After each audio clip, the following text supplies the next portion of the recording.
Hey guys, how's everybody doing today? Hey Tim, hey. Doing good today, doing good today. Hey, what's a good word, guys? I know you got a good word. Well, the second book of Timothy, there's two books of Timothy, but 2 Timothy 3, this know also that in the last days perilous times shall come, for men shall be lovers of their own selves, covetous, boasters, proud, blasphemers, disobedient to parents, unthankful, unholy, without natural affection, truth breakers, false accusers, incontinent, fierce, despisers of those that are good, traitors, heady, high-minded, lovers of pleasures more than lovers of God, having a form of godliness, but denying the power thereof. From such turn away. Wow.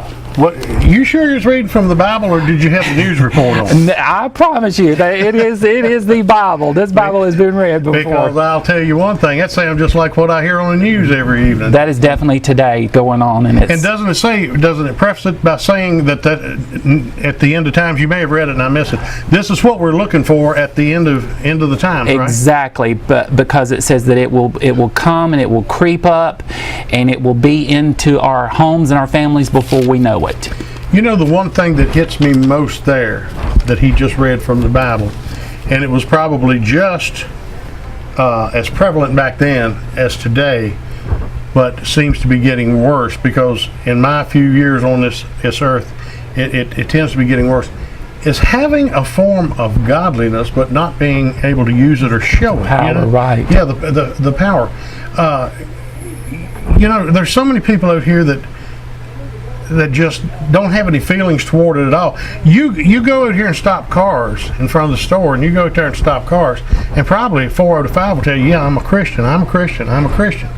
But having a form of godliness but denying its power, not knowing how to use it. Exactly, because he has given us such a roadmap or an example for us to follow him and know that, hey, being a Christian, being Christ-like, you don't have to indulge in all the things that the devil has laid out in your life. Yeah, and I think it goes to, one thing I'd say is I think every generation kind of thinks that their generation goes through these, or the younger generation that follows them goes through these kind of times.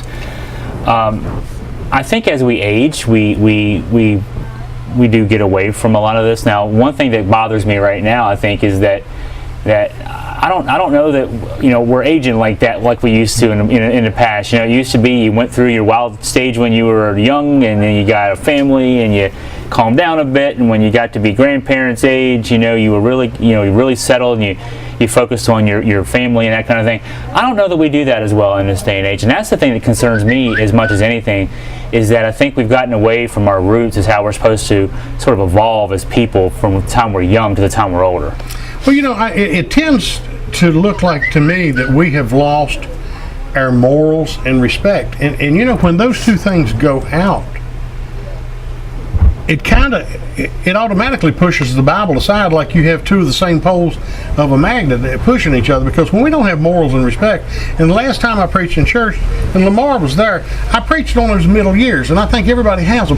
Even if you're a true Christian, I mean just a great Christian, those middle years, which for me was probably about 18 to 41, 42, that's when you love God, and you include God in prayer daily and everything. But that new car you want is kind of on the front burner. That new house you want's on the front burner. I've got an awards banquet, and that's really, Lord, give me this awards banquet. And it seems like once you get all that behind you, that you can go on about your business. So I guess, like you were saying, we either season or mature. But one of the things that scares me in there very bad is saying that we have no natural affection. Exactly. That is so true in today's world that we live in, and it's sad. We're more prone to yell at each other than we are to...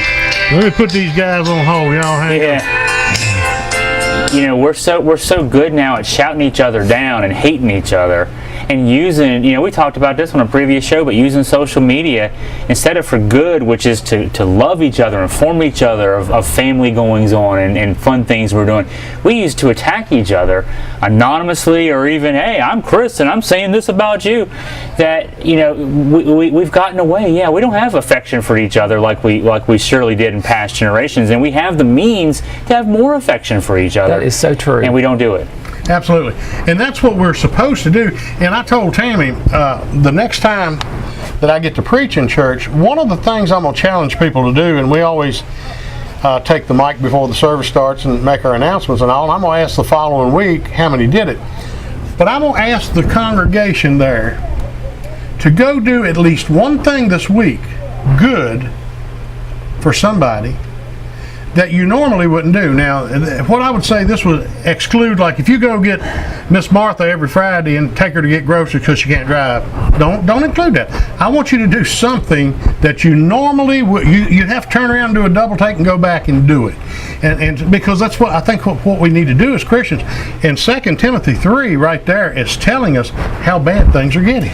That is getting out of your comfort zone, that form, because that's that form every Friday you go pick up, you take shopping, you bring home. That's a form, that's it. But when you step out and as God has outlined us, the promises are so true that we're not utilizing all His promises. He wants us to advance, to move forward, step out of what we're doing and grasp more, because they're all there for us. And it's His Word, and as I've said many times, that's one thing that will never lie, is God's Word. And one thing I'll say is, I'll give the other side of the story. I feel very fortunate. My day job, such as it is, I get to interact with people both from a news perspective, and then our company works with a number of nonprofits, helping them with marketing. And we work, and this is the same small town USA is everywhere, so this isn't any different than, I'm sure, the experience of the viewers, what you guys bring to the fore too. But my local YMCA and the stuff they do for kids, the stuff they do for seniors. I work with the local senior services agency. The stuff they do, the Meals for Wheels programs they do, all this stuff is done for free. The Habitat for Humanity I work with, they build homes for people that don't have homes. Right. All these things that are going on, and I realized this, and I was sitting down with somebody just today, and I realized, wow, I know this person over here, and this person over here, and this one over this way, and they may not know each other, but I know all of them, and they're all doing good things on their own. And so as much as we can talk about the negative stuff, there's so much positive going on. Let's all be a part of it, though. Exactly. Absolutely. But you know what I say to people like that, and I always get different responses. A lot of times I get a good chuckle out of it. Somebody will laugh at me. But we do, and we have way more good happening in our society than we have bad. But let's say you made this great big beautiful pot of soup, and you've got macaroni in it, and you've got the beef in it, and you've got the green beans in it, and that soup is just smelling so good, and one fly goes down in it and disappears. The whole pot of soup's ruined. And that's all it takes for good people. I can live a perfect day, not myself, but God give me a perfect day with the weather, with my surroundings, with my finances, with my health, with my family's health. Give me a perfect day, and all I got to do is turn on the news and it ruins it. It didn't happen to me, but you kind of suffer for the other people. That one little thing, and it's not, and as you said, it's small. It's not always that big thing that's so obvious sitting out there in front of us. It's that small thing that can creep in, and if we don't keep our guard up, it's going to pretty soon get on top of our guard and take us down. I'm going to look right at the camera when I say this now, because I'm the news person here, and I look at web numbers all day long. That's what drives my business. I write lots and lots and lots of good stories out there, and we got somebody trying to tell us one right now. And the good stories don't get readership. Y'all don't want to hear good news. But if I write one thing about a bomb threat at a school or a dead body found somewhere, people are clicking on that and sharing it and everything else. It's human nature. We got to change human nature, because human nature is, that fly in the big thing of soup. Yeah. We got all this good stuff going around us, and we're part of a lot of it. But we want to hear the bad stuff. That's on y'all. That's not that. I'm trying to give you the good stuff. Right. You got to want the good stuff. Well, and you got to wonder too, and I'm not going to use any name, because I don't mean to sound like that I'm picking on any entertainer, because goodness knows I love all entertainers. I mean, they're fabulous. So I won't use a name. But if you put something on Facebook about something that Jesus Christ did, and that it was so fabulous that he did this for us, you'll get 16, 18 likes. Think of who, and I'll look at, like you said, I'll look into the camera and ask you sitting right there watching this, who's your favorite entertainer? Well, if I took that particular name and put something about him, it's up in 11, 12,000 likes. Exactly. It's sad. It's sad that we are so focused, and I hope it's okay that I say this, even in the political arena right now with us coming up with the new president, there seems to be so much mud throwing. There's good in everybody, as you say, but we tend to focus on the negative. But what good can we find, or what good can we see that's going to benefit us? Because that's what God wants. He wants us to be good. I've been asked to run on several boards, and then a couple of times on county seats and city seats and everything else. And I don't want to do that, and I will never do it. But I often thought if I did, you know what the first thing I'd do is praise my opponent and say, here's a guy that's trying to do good for you. If you think what he's doing is better than me, I ask you to vote for him. Because I would say that if he's doing better than me, I'm going to vote for him. Mm-hmm. Right. And that's the first thing I get out of there. Right. Now, here's what I can do for you. Oh, tear the coffee pot up for one thing. But anyway, that's what I can do for you. But we don't have that, and that's where all of this gets all messed up. Since you mentioned politics, I got to say I ran for local office in my small town a few years ago, and I learned things about myself that I didn't know were true.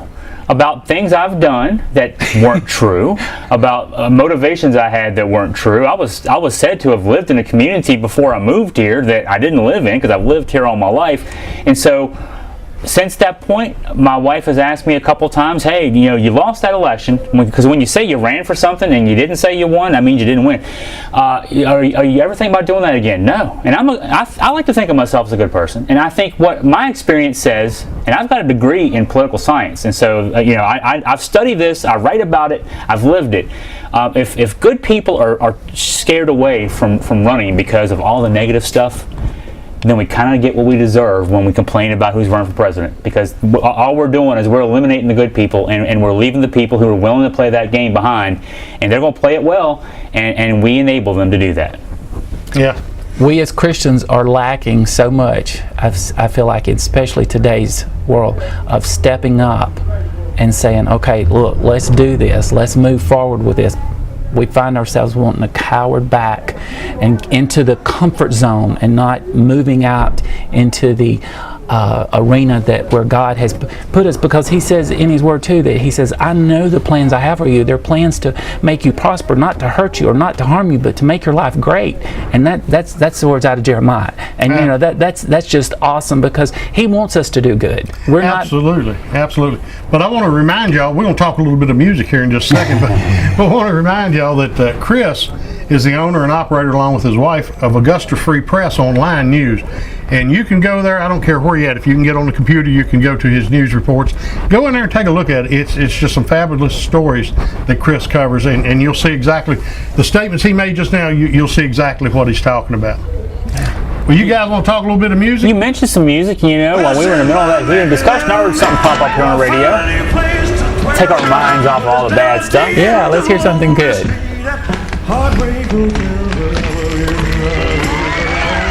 One of the most recognized icons, I was going to say in music history, but maybe just in history. And everybody knows that's Elvis Presley. You know what? Well, Farmer Jackson up there doing the feed, and he's worrying me to death. Don't he know we're doing a TV show? Well, we'll get to Farmer Jackson in a second, but yeah, Elvis Presley, man, it's, and there's so many iterations of Elvis. The early Elvis is still my favorite. But wow, he reinvented himself a few times. He was movie star Elvis too, which was fun. Yeah. But man, oh man, that when he first came out of the box, he changed the nature of music forever. Yeah. I was asking you earlier, Tim, where do you start when you mention the name Elvis Presley? Let me throw this one in. He's from Tupelo, Mississippi. He's a Magnolia boy, like I am, so I have to throw that in there. His first 13 years of life was in Tupelo, Mississippi, up in the northern part before they moved on to Memphis. Yeah. But I said something that I've never heard anybody say, Chris, and I was telling it to Lamar, and he said that he has heard it before, but I usually, and this would be the first time I've ever said it publicly, and I don't expect anybody to agree with me. But Elvis had such magnetism. Oh. and such, he commanded attention. There's entertainers today that command your attention. I mean, you can't sit there whether you like them or not without watching them. But I don't think any man alive that I've ever seen in my lifetime has had the magnetism that Elvis Presley's had. And I just wonder if he was anointed to do something else in life. Well, I mean, thinking back even to the way he changed TV coverage, they couldn't show his hips, right? Because he was dancing too much, for the 1950 sensibilities, right? But yeah, he certainly had some qualities about him that his ability just to simply capture our attention and like I said, all those iterations of Elvis, the different kinds of Elvis, he just had the ability to change himself and get even better every time he did it. He fought so hard against the odds because he was told repeatedly, you're not good enough to sing. You'll never make it as a singer. But his mom said she started him in church, and she allowed him to go stand in front of the choir and watch them sing, and she never stopped him. But you talking about facing obstacles with a professional career, he did, because I wonder how many times, if I was told no like he was, would I continue or would I pursue that? And perseverance was one thing that Elvis Presley had. Yeah. Well, I was out with the Statler brothers one time, and we went down through Mississippi and all down through there, 4 or 5 day trip. But we ended up at Mud Island, and I don't know if Mud Island is actually right there at Memphis or where it is. I know it's at the bridge before you cross over, but anyway, we was in the hotel room, and Don Reed of the Statlers come up and knocked on my door. He said, Graceland has just called and wanted to know if y'all want to would you like to take a personal tour of Graceland? He said, we'll give you a better tour than what the regular people get. So we went through there, and so many Elvis stories. Yeah, Lamar and I was talking outside, and when I went in there, Elvis had a room with just one chair in it, and it had 3 TVs in the wall, and I believe, as well as I remember, had leather around it.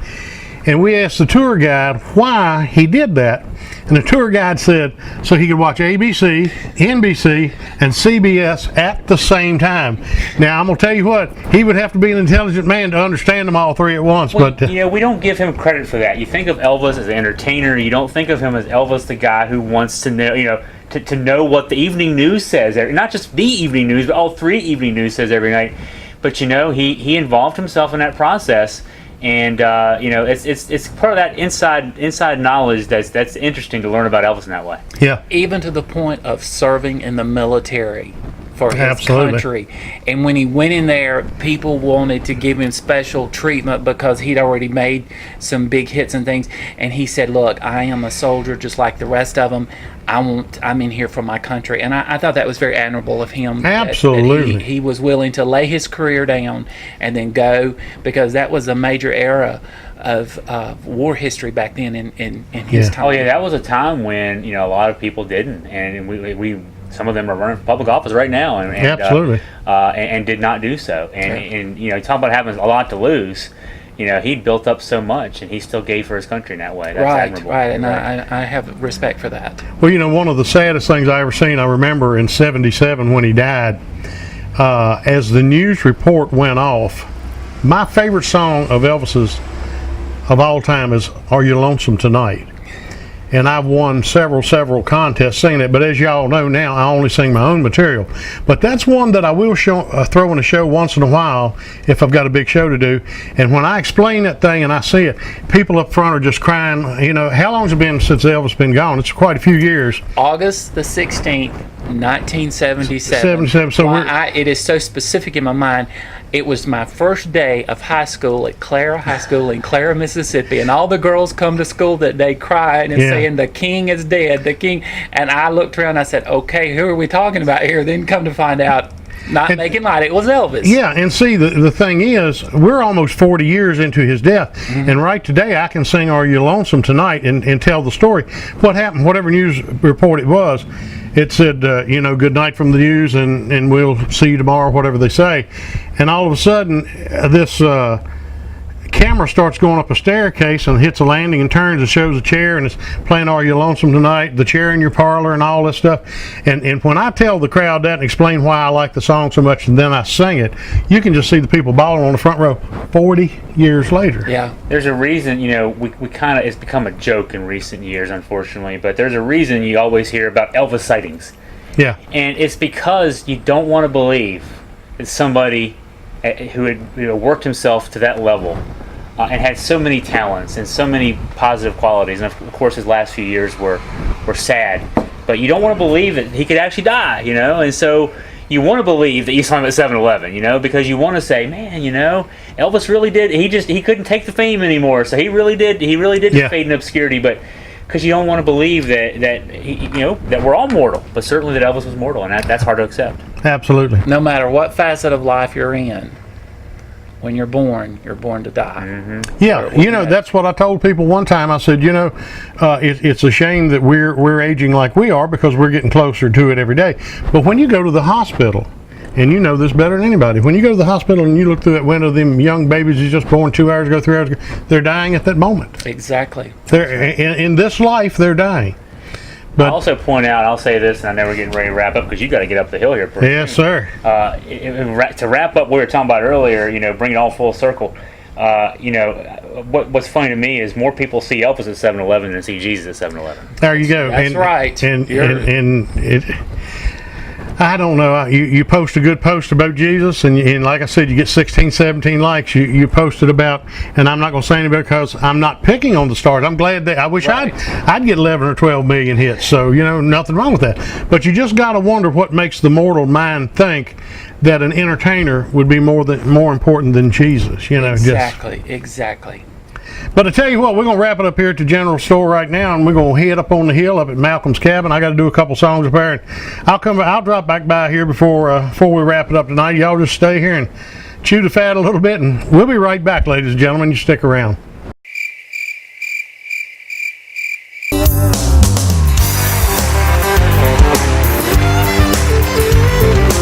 everywhere you look these days, trademarks are on the sea. Record labels, automobiles, color TVs. If I'm exposed to trademarks as ugly as some can be, I'll look at the ones I like the best, but just leave the judging to me.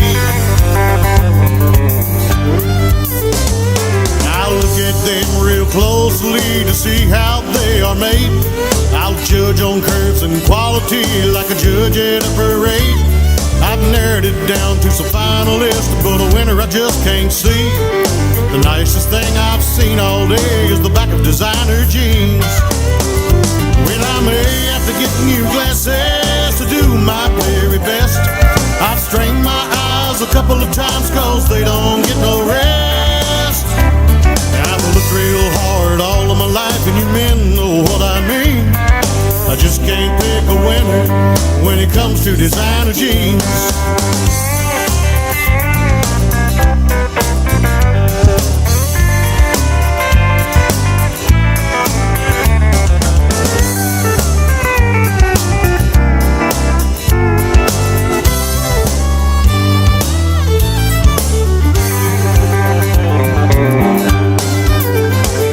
Well, if you see my woman, don't tell her what I've said. She thinks it's disgusting. I'll look until I'm dead. She'd crush up all of my glasses, call me a typical male. Then the only way I could read those jeans is to read them all with Braille. They have to get new glasses to do my very best. I've strained my eyes a couple of times cause they don't get no rest. Well, I've looked real hard all of my life and you men know what I mean. I just can't pick a winner when it comes to designer jeans. I just can't pick a winner when it comes to designer jeans. Alrighty, thank you everybody. Thank you so much. A little song entitled Designer Jeans. Really feels good to be up here at Malcolm's cabin and entertaining you guys tonight, and all you guys out in TV land. We hope you're enjoying what you're seeing too. Here's a song I wrote, a little comical song. And I was talking to Alan Jackson's guitar player, who's one of my best friends, Danny Grove, and we were talking about careers. And of course, you know what kind of career Alan Jackson's had, and mine's been pretty successful, but not like Alan Jackson's. And I was talking to Danny, And I said, you know what? But when it comes to satisfaction, I've had as much as Alan Jackson.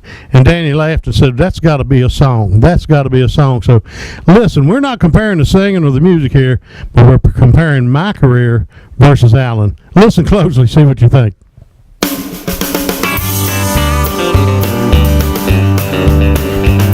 He's probably made more money and had a few more number ones. But when it comes to music, I've had as much fun. He's played the bigger venues, but we've both been main attractions. When it comes to satisfaction, I've had as much as Alan Jackson. But I never married a waitress that didn't have her teeth. It's okay to be redneck with holes in all your jeans. Here in this little bitty real world, my career's gaining traction. When it comes to satisfaction, I've had as much as Alan Jackson. I've never swam Chattahoochee or drove my daddy's boat, but I've left them standing in the aisles with the songs that I've wrote.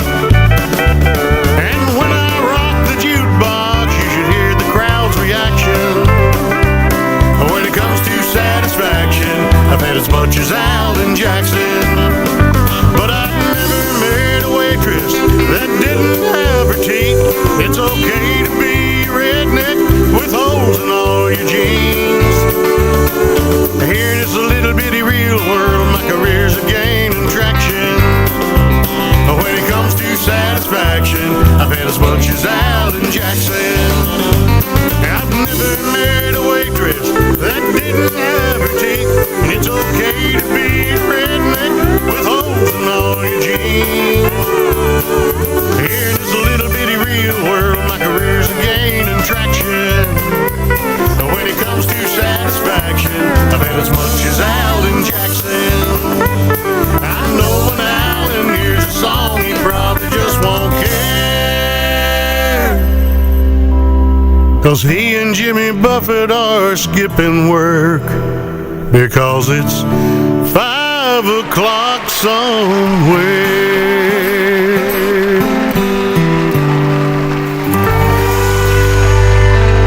We had a little song comparing mine and Alan Jackson's career. I've had a good time, I'll tell you that.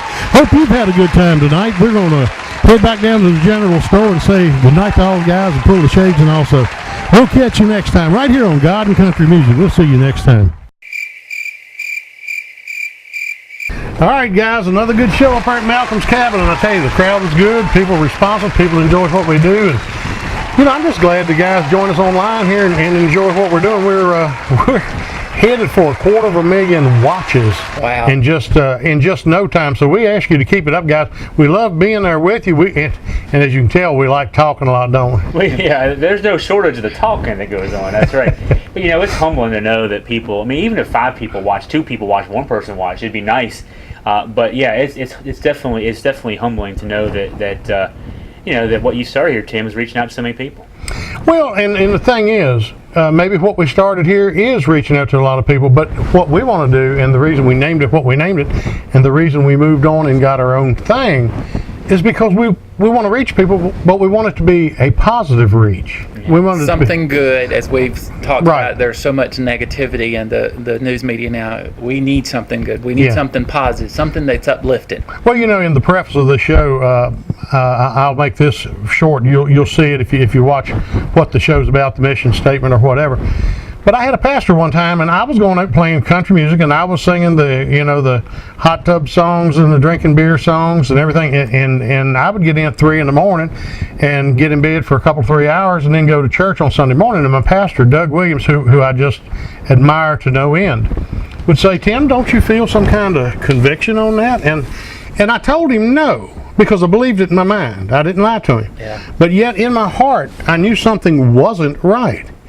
And somehow, and I don't know how to tell you, that second sense way deep down inside you, it's like it come from God. I don't care if you sing country music, but just watch what you're saying. What you're saying. Yeah. Watch what you're saying with it. Yeah. And that's when I decided, and I started writing my own song.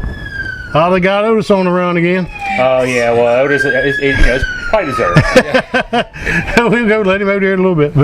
But anyway, I write my own songs, and everything I write is positive. And even if it's a comical song, somewhere in there, I try to have a reference to the Lord, because the one thing we got to do is keep the Lord in our heart at all times. And once He told me that in my mind, every song since then I have written has been positive. Yeah. And that's a blessing too, that somebody can hone in on and say, look, I got this. I took this away from what you said. Yeah. As we are right now, we're surrounded by so much negativity in the world, but not everything involves trucks and whiskey and chasing women. That's exactly right. And that's exactly what you're doing here with God and Country Music. Well, I told you guys a while ago, before the camera started rolling, that next time I preach, I'm going to challenge people, and I'm going to challenge you right there tonight. Go out this week and do something good for somebody that you normally wouldn't do. Now, like I was telling Lamar and we was talking, if you go pick Miss Jones up because she can't drive and she's elderly, and you take her every Friday at 12 o'clock to get her grocery, don't count that. God bless you for doing it. But I'm challenging each and every one of you to go out this week and do something that you normally wouldn't do for your fellow man, and then sit back and ponder on it a little bit. What do you think, guys? That's right. Well, and the thing is, if you try to do it this week, you may have to try to do it again next week. Eventually, you're just going to do it. Absolutely. Well, right now, we're going to pull the shades. Hope to get Otis over to jail for. I didn't know it took that many cars to get him there, but anyway. We're going to shut her down for tonight. We're going to pull the shades. We're going to close the curtains. We're going to lock the door, and we're going to forbid you a farewell. And God bless you all. And we'll see you again right here from God in Country Music.